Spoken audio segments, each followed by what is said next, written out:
Buenos días, buenas tardes, buenas noches, dependiendo del día que me estén viendo y a la hora que me estén viendo. Yo soy Isa de la lista infinita de libros y ahora les traigo un video prometido, pero con 2 meses de retraso. Bueno, yo en junio les dije que quería hacer un resumen de la mitad de año de mis audiorelatos. Me demoré, sí. Estamos ya en la mitad de agosto, estamos en 17 de agosto. Y obviamente este video va a llegarles más lejos todavía, o tal vez más cerca, no sé, depende de cuánto me demore en editar. Bueno, la cuestión es que les voy a decir mis audiolibros de todo el año, ¿ya? Que sí son medios bastantitos, son 18 aproximadamente. Entonces, voy a comenzar rápido para acabarlo rápido y así no demorarnos mucho, ¿ya? En enero escuché 2 audiolibros cortos. Uno fue en italiano para poder practicar el idioma, que es Chi ci credo ai fantasmi. Chi ci credo ai fantasmi. Es del autor Jack London, o sea, en español sería ¿Quién cree en los fantasmas? Y es como que este relato es una típica casa embrujada. Un grupo de amigos se reta a pasar la noche en una casa embrujada y vemos que las cosas tal vez sí eran verdad, ya no les voy a decir más, pero me pareció bastante interesante cómo Jack London describe como que la fortaleza de estas personas, de estos amigos, se va derrumbando poco a poco según las cosas extrañas estén pasando en la casa. Así que es un cuento bastante corto, bastante tensionante, encerrante, pero bastante interesante y muy bueno. Les recomiendo. El siguiente es el ceremonial de H.P. Lovecraft. Digamos que el protagonista regresa y en presencia o lo obligan a presenciar una ritual que ha vivido su pueblo durante años y años y años, pero él reunente, como son todos los protagonistas de Lovecraft, es como que intenta participar, pero sabe que algo raro está pasando, así que trata de no involucrarse mucho de lo que, de lo que está viendo y observando, y a la final se salva por los pelos. Así que, como siempre, obviamente el universo de Lovecraft está lleno de cosas, lleno de criaturas, así que este cuento no es la excepción, pero lo voy a pasar solamente, les estoy contando más o menos de qué. Ya. Entonces, continuando con los demás audiolibros, en febrero no leí, no escuché nada.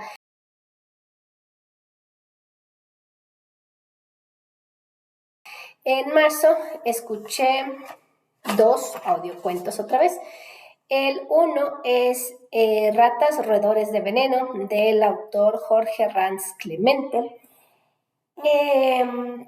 Este es como que raya un poco en esta cuestión de lo animalístico, de lo poco grotesco también, porque es la vida de una rata en un buque que vive en el hueco del ancla con su familia, su clan, su grupo de ratas.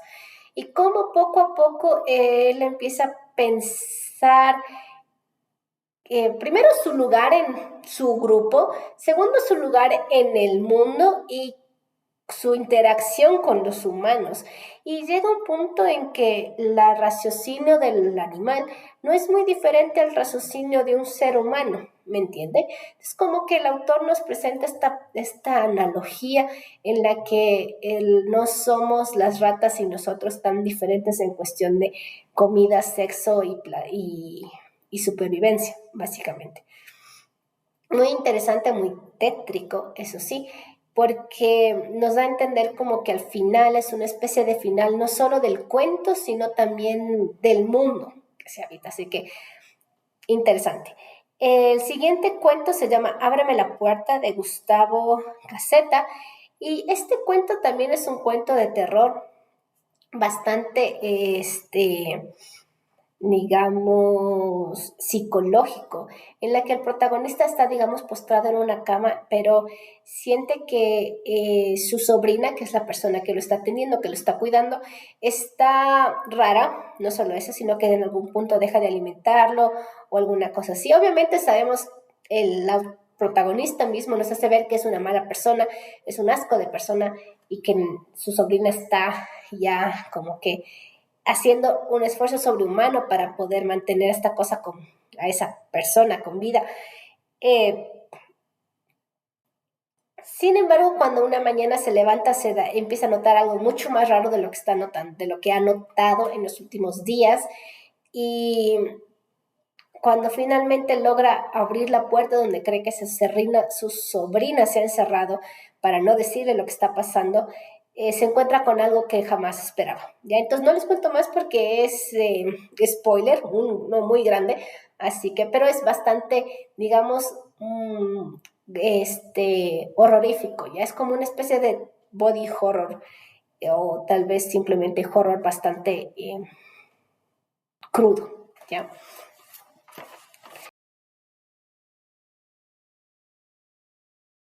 En abril leí más cuentos. Son 4, para ser exactos. Espejo mágico del autor R. Blackwood. Bueno, este cuento yo lo había escuchado y leído hace algunos años atrás. Es un cuento en la que el protagonista se encuentra con una persona mayor que dice que le puede ayudar a ganar la lotería gracias a un pequeño espejo. Y al principio está como que no cae en el truco, en la estafa, digamos así, pero cuando ya ve de primera mano el poder del aparato, empieza a creer y empieza a confabularse con esta persona. Pero obviamente las cosas no salen como uno planea. Es como que la cosa nunca tiene explicación. Nunca sabemos cómo se va a manejar este aparato, nunca sabemos qué es exactamente lo que pasó, pero el protagonista se queda con el trauma diciendo como que miércoles y ahora. Entonces es un cuento bastante cortito y bastante directo, sin mayores explicaciones de lo que ya te está diciendo. ¿Ya?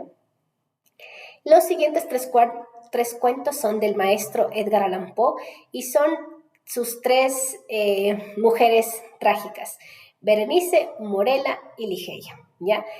Eh, Básicamente los 3 cuentos hablan de lo mismo, ¿ya? Un hombre está enamorado de una mujer, la pierde abruptamente y de alguna u otra forma su recuerdo o la mujer regresa a atormentarlo, ¿ya? En el caso de Berenice, nos da a entender que es la belleza sobrenatural, en especial su dentadura, una dentadura perfecta, que causa obsesión a nuestro protagonista, que llega, digamos, a cometer un acto un poco, digamos, impuro, digámoslo, un poco precipitado para obtener lo que deseaba de Berenice, ¿ya? Obviamente los 3 protagonistas caen en la locura, digámoslo así, es lo que nos da a entender los 3 cuentos. El siguiente cuento, que es el de Morela,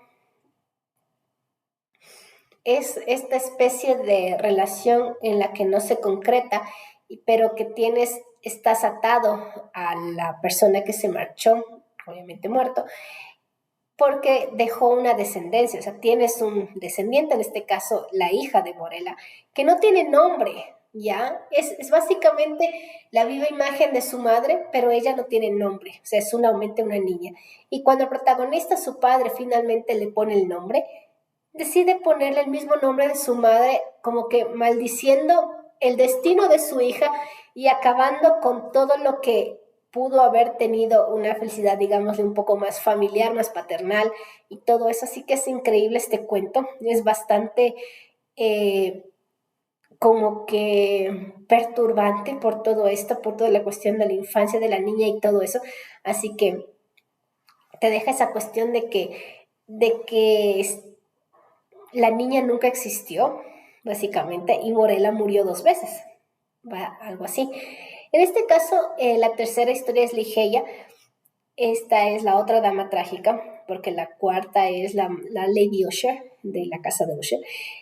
Pero Ligeia es muy parecido a Berenice, pero aquí nuestro protagonista literalmente nos da a entender que tal vez al inicio no amaba a Ligeia, pero cuando ella se da cuenta que la ama y la pierde, se entra en una especie de una espiral de autodestrucción que jala a otra mujer con él.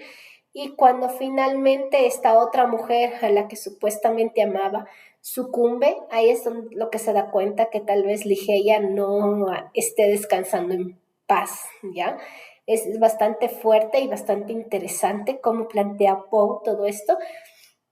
Pero aún así, los 3 cuentos de Berenice, Morena y Ligeia son unas obras de arte, ¿ya? Y aquí debería estar también la Lady Usher, pero detalles.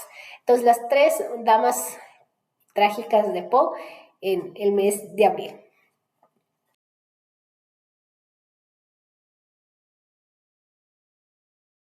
En mayo leí 8, vaya, he leído 8 cuentos. Al parecer sí he estado media atenta. Bueno, el primer cuento es un cuento de William H. Hodgson y se llama Il mare, también en italiano para practicar el idioma. Entonces, el mar es lo que sería traducido literalmente, pero tiene otra traducción en español. Bueno, en este caso este cuento es un cuento en el que vemos a dos personas contándonos cómo una de ellas recibió un telegrama en vivo de cómo uno de sus amigos le enviaba el último telegrama de su vida porque él estaba literalmente en un barco que se estaba hundiendo, ¿ya? Nos narra la desesperación de los sobrevivientes, de los oficiales tratando de salvar a la gente, de no poder hacerlo porque hay una tormenta afuera, y cómo él, en su labor de tratar de ver qué es lo que está pasando sobre él, porque él está telegrafiando el SOS todo el tiempo, llega un punto en que ve que el mar es esta criatura viva que se está burlando de su víctima, ¿me entienden? Y eso no ayuda a mi talasofobia.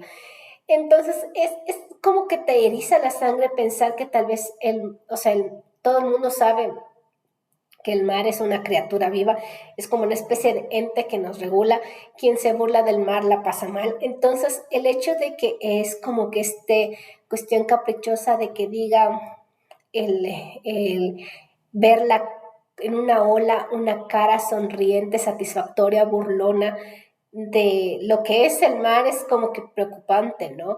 A la vez de que, como digo esto, porque quien desafía el mar le va a ir mal. Ya vimos el caso del submarino hace unos años y luego el mismo barco que fue a visitar ese submarino también pecó por lo mismo. Entonces, es como que, como quien dice al mar hay que tenerle respeto, ¿ya? O sea, siempre dicen eso los pescadores y todo eso, pero no está de más recordar.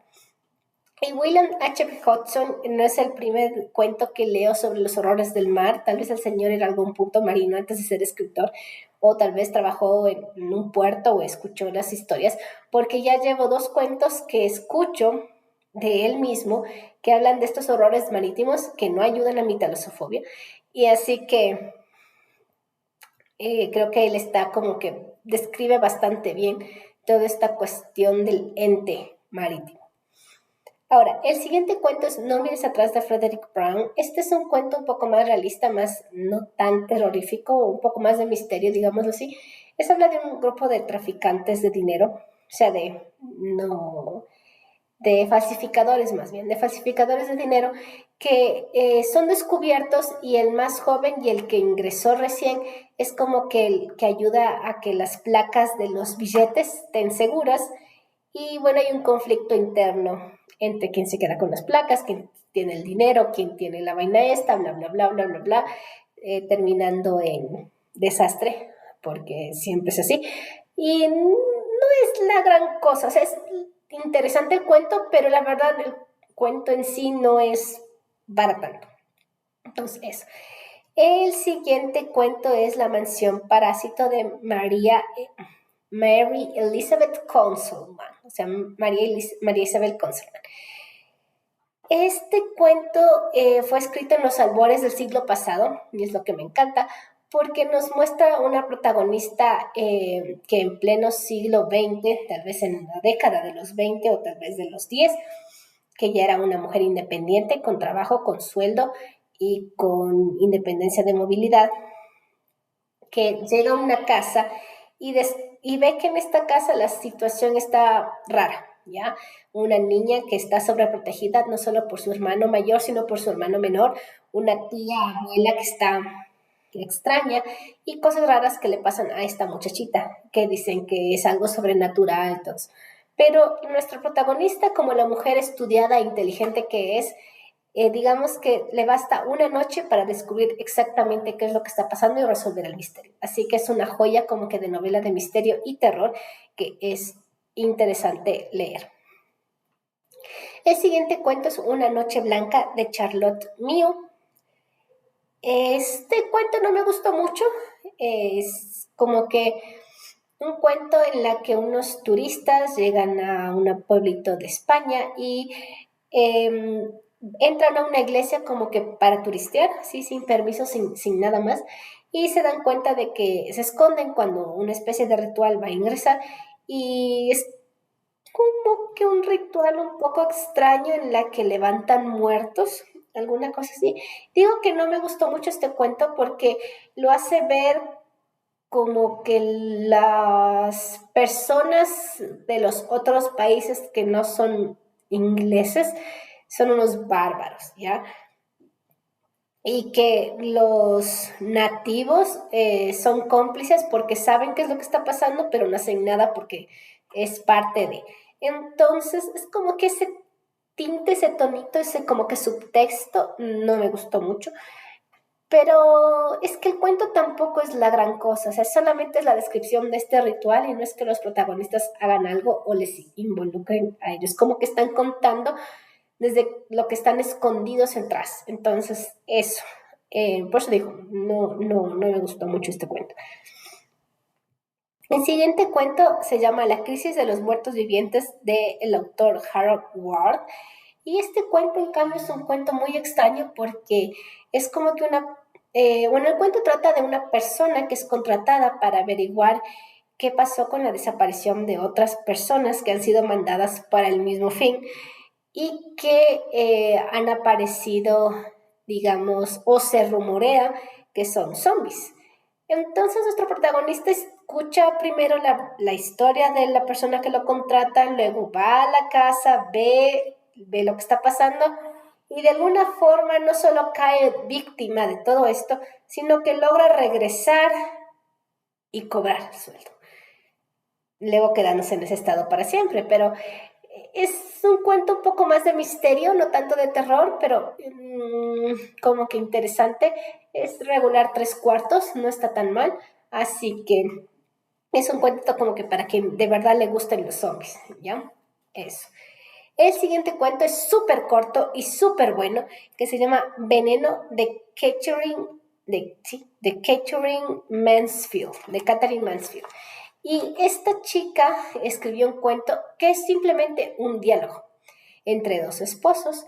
Están tomando el té en la terracita y el marido le pregunta si es que ella tenía, al parecer la mujer se ha casado ya varias veces y que si es que alguno de sus maridos era bueno con ella, o sea, si es que le hayan tratado de hacer algo malo.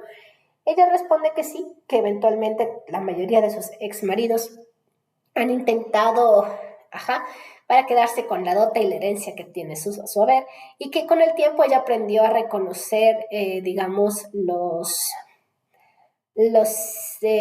signos y digamos, lo que están haciendo, veneno, gas, alguna cosa así, ¿no? Y al final lo deja abierto, pero es como que nos da una pista de qué es lo que está pasando, ¿ya? Es como que una especie de viuda negra al revés. Muy interesante, muy cortito, pero maravilloso a la final de todo. Y el último cuento que leí en mayo, sí, el último cuento que leí en mayo es La sombra de Hans Christian Andersen. Aquí el señor Andersen en La sombra nos pone un poco el dilema del doppelganger, del doble, en la que un sabio viaja a países más tropicales y de alguna u otra forma su sombra se escapa. A lo Peter Pan, así, se escapa. Se sale de su haber, él se queda sin sombra y la sombra de alguna forma adquiere conciencia, es como un ser pensante y consciente de su situación y cuando su parte humana está como que en los últimos meses de vida, él decide regresar para que él sea la sombra de la sombra, ¿me entienden? Y el cuento va de cómo la sombra está, eh, no solo es más exitoso que la contraparte humana, sino que como que intenta apropiarse de la vida del original, ¿me entienden? Es una cuestión bastante intrigante, esta cuestión de que nadie se pregunta por qué esta persona es igual a la otra, y están tan siempre juntos, pero qué es lo que está pasando. Es como una situación muy fantástica que uno no entiende exactamente por qué o qué, pero bastante reflexiva también, así que eso.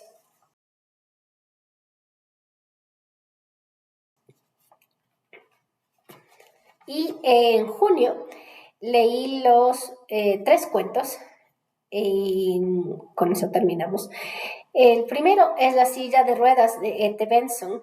Este cuento es como que muestra un personaje bastante cruel, cosa que se merece lo que pasa. Es como una especie de cuento de terror en la que nos habla de un protagonista que primero se jacta de llegar a tal edad y no tener problemas ni de rodillas, ni de salud, ni nada, y que él, en su gran infinito poder y amabilidad, le permite a su hermana manejar su casa como una especie de ama de llaves sin sueldo, ¿ya?